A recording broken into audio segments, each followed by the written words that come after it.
Hey growers and gardeners, welcome back. For those of you who are first-time viewers, I'm David O'Connor.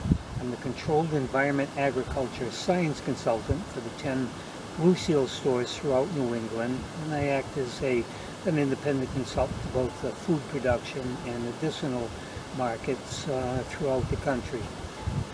If you've looked at any of the past videos, you've seen that we've covered the issue of how to plant your seeds in the spring and successfully grow them into small seedlings.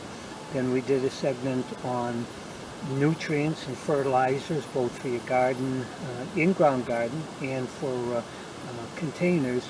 Today we're going to do a video just looking at growing in containers this summer. An awful lot of you have decided to try to grow some of your own food this summer because of the questionable status of some of the supply chains, and you're going to be spending a lot of time at home because of the lockdowns, so you may want to beautify your home, so you may be growing vegetables or flowers. So let's look at just a couple of questions and make this very simple and straightforward for you.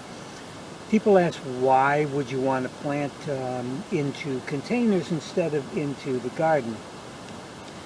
The main reason being that if you haven't got an already established garden plot, it's a lot of work picking a spot in your yard, rototilling it, having the soil test, bringing new soil in, and keeping that year to year, that soil building and becoming richer and richer. With container growing, number one, you can grow anything you grow in the garden, you can grow in containers. Number two, there's no weeding. Number three, you can grow much more precisely because we're targeting the nutrition, targeting the water, so you always know that that plant has optimal food and water conditions, which is going to mean you're going to have a higher yield of fruits and vegetables or a better crop of flowers. So growing in containers, another benefit is that you can pick where you want the containers. If some plants need a slightly shadier spot, pick the container up and move it over there. If the shade hits part of your deck at a certain time of day, you can move the plants from one side to the other. A lot of flexibility, it's easy, and it's very low maintenance. So a great way to grow. We have garden areas here that we could grow in the ground, but I grow virtually everything in containers because of the ease and the precision. So let's look at this and get you on your way to being very successful container growers. Like we said, you can grow anything in a container. So let's pick a couple of plants and just show you how to go through this process. Some of you at this early time, and it's now about the third week of April, will want to start planting things like kale and lettuce or Swiss chard into containers. In the last couple of videos, you guys have seen a product that I like is the Lambert's LM3. It's not the only good product out there. It's just a very good value. It's a high performance product. I use it to grow 30,000 seedlings every spring. And the price point is really good on it. Really good product. I will generally take some of the dry product, put it into, I have some big mixing tubs in the greenhouse, but this is a very convenient way. Take some of the dry mix, put it into, this is just a cement mixing tub. Put 2 or 3 gallons of water in. You're mixing it up either with a shovel or a small trowel. We're getting to that consistency where it's nice and damp, but again, I can squeeze it, it'll hold its shape, but it won't, we won't be squeezing any water out. So you just get the product nice and damp. If we're planting something like lettuce, the size of the container is going to be somewhat dependent on what we want to grow. A small plant like lettuce, which will only get about this big, doesn't need a large pot. We wouldn't want to plant a tomato in here for a lot of different obvious reasons. So for something like lettuce, this is a perfect little pot. Get some of the moist mix in, flatten it off, leave a little bit of a lip so it holds water. We have some small seedling here that we've grown in the greenhouse. Normally you would just take them out of your 6-pack. I can just separate one of the plants here.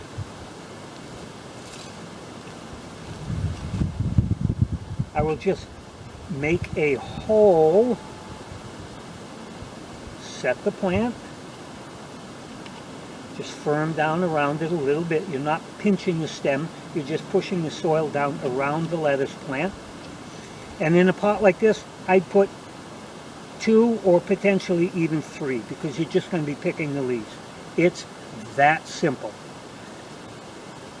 Let's go through selecting a couple other pots for different plant sizes, then we'll look at fertilizing and watering.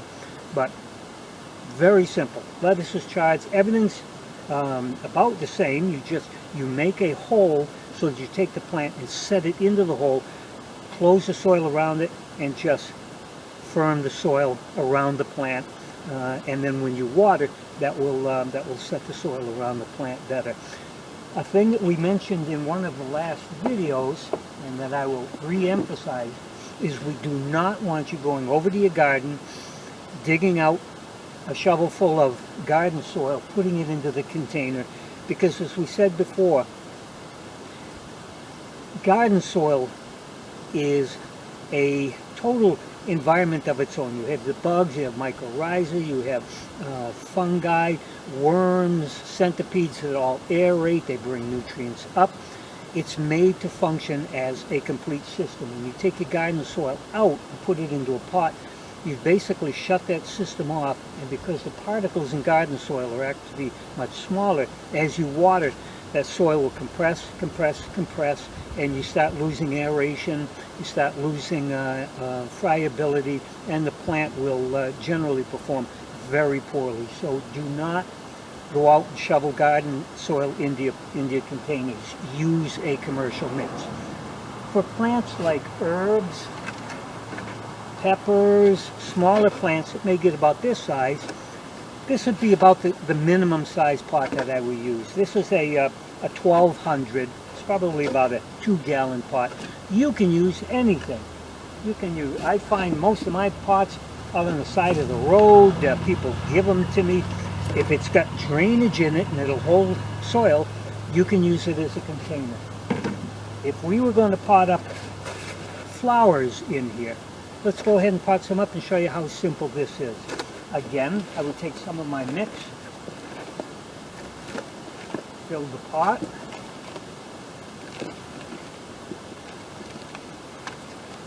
I want to leave a little lip at the top that allows us, when we water, for water to be able to pool a little at the top as it soaks into the soil.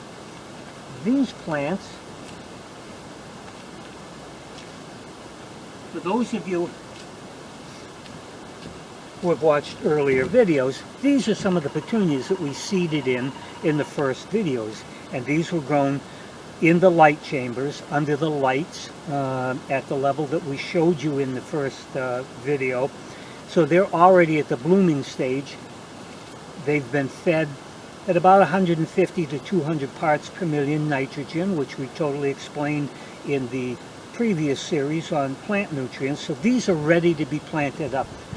These plants, these petunias, are the same wave petunias that we make those beautiful big hanging petunia pots for the Blue Seal store in Rochester. When these are at midsummer, if the plant is hanging here, these will be touching the ground completely covered with blossoms. A beautiful plant. These are wave petunias, and these are available at the Blue Seal Rochester store because I grow a lot of them. They're one of my favorite flowers. We want to plant them into a deck pot or a hanging pot. Be the same procedure. To get a plant out of a small pot, usually you can put your fingers just around the stem of the plant and turn the plant upside down and just pop the pot off. We're not doing any damage. The plant is gently resting in my fingers. With this, I'll put 3 into a large pot because the colors just blend so nicely. So near the edge of the pot, I dig a hole big enough for this to sit into. I set the plant in, put the soil around the roots, and just firm it down into the soil. I can take a white, this color is neon rose. I love it with white. Again, my fingers around the stems to squeeze the pot a couple of times. Pops right out. Go a third of the way around. Make a hole. Plant goes in. That's number 2. We take number 3. Same procedure. Plant comes out very nicely. You can see how healthy the roots are on here. Make a hole.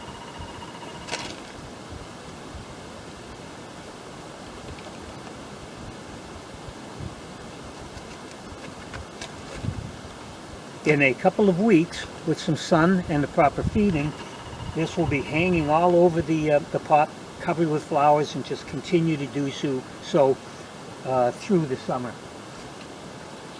If you're planting vegetables, you're probably going to want to go to a larger pot, because things like tomatoes are going to get this high and have a tendency of blowing over in the wind. And one of the biggest issues is the bigger the plant gets, the more water it will use during the day, especially in the summer. So you could grow it in a small pot like this, but you're probably going to have to water 3-4 times during the day. And if you're out and about, or you're working, or it's a hot dry day, that plant's going to dry out very quickly. So you can use pots of any different size. For a tomato, the rule of thumb is 5 gallons or bigger. So one of my favorite pots, although it's a specialty pot and might be expensive, just kidding, is a 5-gallon bucket. Drill holes in the bottom for drainage. Fill it up to an inch or 2 above the rim with your nice moist Lambert. Set your tomato or your pepper or whatever, cucumbers, whatever you want to grow in here. Tamp down around to firm it, and again, you're good to go. Now all we have to think about is feeding and watering. I would urge you to go back and check the series I did on understanding plant nutrients, because we talked a lot there about how plants want to have a very particular level of nutrients through their entire growing season. And if we average things out, and you said what is the average we would want to be feeding, it would be somewhere probably in that 150 to 200 parts per million of nitrogen. And if you remember from the last series too, you're feeding every time you water. You're never watering just with plain water. You're feeding every time that you water. We talked about fertilizers in the last series, but just to refresh, these are 2 that they are by no means the only fertilizers that work well. They just happen to be fertilizers that I have used for a good number of years. It's a science and data-based company. Their price point is excellent. The results of the product are excellent, and it's extraordinarily easy to use.